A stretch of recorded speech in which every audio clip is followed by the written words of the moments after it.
Considering my profession, I have what amounts to a radical confession to make. I really hate watching television, and about the only programs I'm ever sufficiently motivated to sit down and turn on are old movies, news specials, and sports events.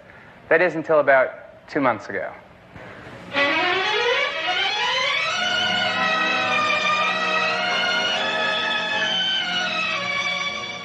Mary Hartman! Mary Hartman! Famous. What, the one that Loretta thinks is going to cure? Right in the middle of one of the most predictable and plodding TV seasons in living memory, a hysterical new program was launched. It was created by Norman Lear, who, as you probably know, also did All in the Family, Maude, and a bevy of other winter shows, which had already established him as television's most innovative and successful producer. Well, this, his latest effort, I think is also his best. It's sort of situation vaudeville, vacillating between obscene hilarity and just plain outrageousness. Now, before I take this any further, I should hasten to explain, for the benefit of all the people who've been visiting the planet Venus lately, that Mary Hartman is sort of an adult soap opera, but not really. It's sort of an R-rated spoof on soap operas, but again, not really. I guess what it is slapstick tragedy, confused, vulnerable, and fascinating. Take a look at some of the trials and turmoils of Sweet Mary. It's because our marriage is over. Mary, I told you I know about May. look, the thing about May is really not anything... I don't ever want that name mentioned in my house. Well, it's very important. Can you come over now? No way. What are you doing? I'm busy. Well, when can you come over? I don't know. Tomorrow? He left something. What do you mean you left something? Well, I mean that he left something. Well, what do you mean by that? He left I guess you guys call it a case. VD? He left VD? I mean, I was with May after Frank Garth was with May. Yeah. Well, that means that May gave me the venereal disease.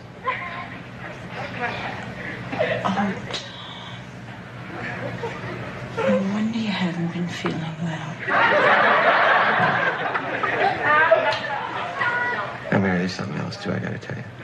What? You know, last night, Yeah. when I was with you, I gave it to you. Taped Monday through Friday in Hollywood, Mary runs at different times in different cities.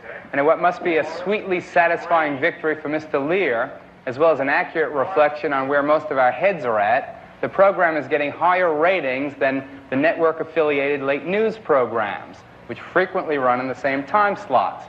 The key to its success, I think, more even than the crazy situations that the writers dream up, is Louise Lasser, the incredibly talented actress who breathes life into the Mary Hartman character. On one of her rare days off, we spent a Saturday afternoon at her home in Los Angeles. In terms of satisfaction, I just wonder how the public's perception of you has changed, like just in terms of like street people, street recognition, people who come up to you and say hello. Just incredible affection, incredible affection. I mean, if they come up and they spot me, television is a very strange medium though. There's almost no, particularly tape, there's almost no distance between you and the performance. So the character's been in your bedroom, especially at our, out here anywhere, wherever it is around the country. I mean, it's in your house, in your living room, in your kitchen, in your bedroom. So when they stop you on the street, it's Mary, it's like that. But they always do this. They do the two names. They go, Mary Hartman. It's Mary Hartman. And I always feel like I want to go, carry me, like that. Kiss me, right? Yes, it's with great affection. It is. It's exactly like when your aunt used to pinch your cheek as a little kid, and say, little Louise. You're Mary Hartman so much of the time. I mean, you're there 5 days a week, and then you're reading script, and you're part of that character so much of your life now. Is there a fusion of the two identities? I mean, does Louise become Mary Hartman, or does Mary Hartman become Louise? It's a good and painful question. Yeah, it's just, you're doing it 5 days a week, all day, and Mary, when she laughs, that's Louise's sound coming out of her mouth, and when she cries, they're my tears. So after all, there's a real confusion at home. So at work, you're laughing, you're crying Louise's tears, and at home, Louise begins to wonder, am I crying Mary's tears, or am I crying Louise's tears? How do you cope with it? I usually do like this. Tremendous anxiety. I don't know. Look, I'm not asking you to be immodest now, but I wonder if you know why the show is such a success. Well, I think one thing is because it's different. I mean, it's just so different, and I think it takes some getting accustomed to, and then people do get accustomed to it. I think another is that it's so alive, and it's dangerous because it's so alive. That fusion between the characters and reality, the excitement about seeing an 83-year-old actor on the screen and knowing that he is an 83-year-old actor in life, something to me incredibly exciting about that, and urgent about that, and gives it a presence like that. And I think it's a dangerous show for that reason, not because we discuss sex, masturbation, things like that, not because of that. That, yes, should be done more often on television, but mostly because we're so present. Do you know what I mean? I forgot where I was somewhere and what I was saying, but would you just ask the question once? Do you remember the question? I think you made the point. I mean, and what does it matter anyway? Right, so let's have the question. Sure. Now, oh my God, it's so heavy. I'll give it to you. Do you know what kind of people like the show? I mean, do you get a reading on that? No, because we have a specific problem. I don't know when this is going to be aired, but because we're on station to station, we can get an overnight station ratings, but we don't get what's called this is the sugar. We don't get. Do you want sugar? Yeah. We don't get what's called those full ratings. We'll start to get them around now, I think. I don't know what kind of people like the show. I would think that I think that young people love the show, and I would guess that old people would love the show. This is a guess. I would guess that old people would love the show because they don't have anything to defend anymore, to hold back. Do you know what I mean? It's like it's all chemical. This is the worst looking cover ever. No, it's enough. It's enough. Yeah. There's a prison, you should know, outside of Nashville. Did you hear about that? No. They, in that market, the show is on like at 1:30 in the afternoon. I don't know if that's the exact hour, but it's around that time. Mm-hmm. It's an afternoon show. And 10 minutes before the show, say at 1:20, all the prisoners congregate and they start saying, Mary Hartman, Mary Hartman, Mary Hartman. They start chanting it to get ready to see the show at 1:30. I mean, that just really blew me out. They love it. Telling the people to get the TV sets ready. How does that make you feel?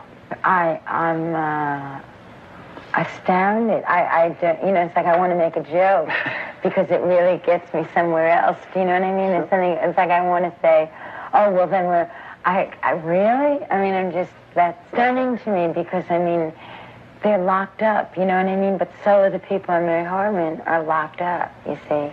I mean, there's something about that I identify with that. Maybe they identify with, they obviously. Maybe. I mean, that's terrific. I feel like going and doing, a song for them or something. I don't know. Everyone identifies with the Mary Hartman character, I think. Anyway. I think that the thing that I do like her, not me, her, that thing that I see in her, she touches me. It's so funny because when you ask me about her, I think of the sad things for some reason, that there's something so sad about her. And yet, but through this sadness, it's like she's angry, but she can't quite express it. She's hostile, but she would never really express hostility, certainly not verbally, say like I might. But she might pour coffee on you. Do you know what I mean? She might do it that way. She's like I always think of Mary as she's sort of like a survivor in a world that might not be worth surviving in. And that's touching to me. It's getting chilly. You want to go inside? Yeah, I was waiting for you to say it. I've been freezing since we started. Oh, no. Even in California. Genius Woody Allen. Louise isn't exactly a beginner in the world of show business. Before Mary Hartman, she'd already starred on Broadway and in some very funny movies, including 3 with Woody Allen. But while she was fairly well known, she's now become a television superstar in her own right, instantly recognizable and almost universally loved. It seems as if Woody Allen would be very much at home in a lot of the situations that Mary Hartman gets in. I mean, just his comedic sense of the absurd and really not being able to handle so much of the reality around him. Who has influenced whom in your development as players, as comedians, as funny people? That's an interesting question. You know, we met each other at really impressionable points in our lives. I mean, we were young and ripe, and you know that there's that one relationship in your life that somehow carries through your whole life in some way. And you know, I think that was he was it for me, and probably I was it for him. It's you know, it's that unusual time. I was tremendously influenced by him, tremendously. He says he was influenced by me. I don't believe it. I don't buy it. I don't feel, oddly enough, his influence in this work. His influence on me has been much more that my kind of comedy is attitude. And that, like, often when we would work together, I'd say, but you have the jokes. I don't have a joke. I wish I had a joke. And he'd say, no, you don't understand. Your humor is in your attitude. You just, if by the way you say no, or hello, or yes, and that, people will laugh. And he said, and that's what you do. That's the essence of your humor. And the influence is that I learned to see that he was right. And that as I began to work, I began to see that I had my own, it was my own humor. There are moments, there's no question about it, that I'll do something and I think, just like Woody would do. When the networks killed the show, did you ever think it was going to happen? Well, I knew that Norman Lear was so furious that they killed it, and so outraged that I knew that if any people were ever going to do something about something, something might be able to be done about this. Did you get furious at the networks? You know, it's kind of a faceless, vague thing. No, I just wasn't, I didn't have enough presence of mind to get furious. I was just stunned because everyone said from the second we made the pilot that this thing is going to sell in no time. And they gave us such a fast turn that it was almost like a smack in the face. They just said no. It was like after a week and a half or 2 weeks that they had it. It was so fast that it was almost like there's something wrong here. It wasn't like a typical network turn down of should we do the show, shouldn't we? It was like, get it away, get it away. You know, it was like a hot potato, you know what I mean? I mean, they've used that slogan, and I've always not liked it when I've seen it in print, and here I am using it. But it really was like that. It was like, get it, I don't want to touch it. You know, that's what they were like with it. But does the fact that it had such a hard time getting launched, does that make the success of it sweeter for you? I think so, because it's like what I was saying before about Mary. I mean, the show is a little survivor show. I mean, like Mary's a survivor. I'm not saying she can't fall down on the ground and then have to be picked up again, but she is a survivor. And I mean, I said that about my character, and I think our show is a survivor in the same way, that we fell down on the ground and we got picked up again. And I don't know, you know, it never surprised me with the show that we seem to work in this organization on the earthquake principle, that there has to be an earthquake before someone does something. And then, boy, they really do it, though, I'll tell you. They do it, and in spades. You know, I don't even know what that means in spades. That's right, though, isn't it? Right. Maybe Mary Hartman's such a big hit because Louise makes the character so much like most of us. It's true that Mary gets hurt, bewildered, and confused sometimes, but like Louise says, she survives. We'll be back in a couple of minutes.